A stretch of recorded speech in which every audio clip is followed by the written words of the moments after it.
This is a normal GoPro 5.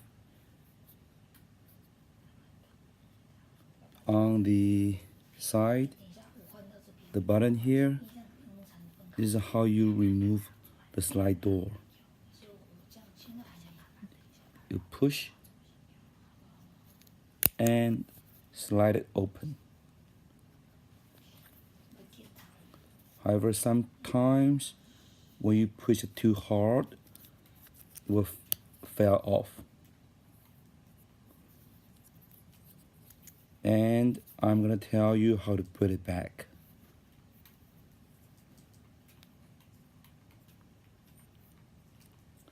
Normally, when it's off the GoPro itself, it is like this. And it's very simple. All you have to do is push here and slide it open.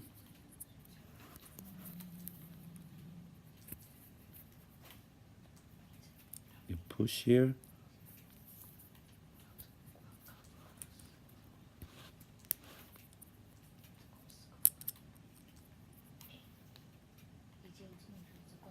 And now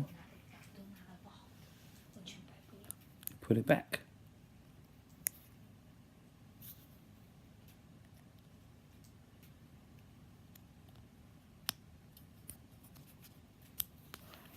There you go.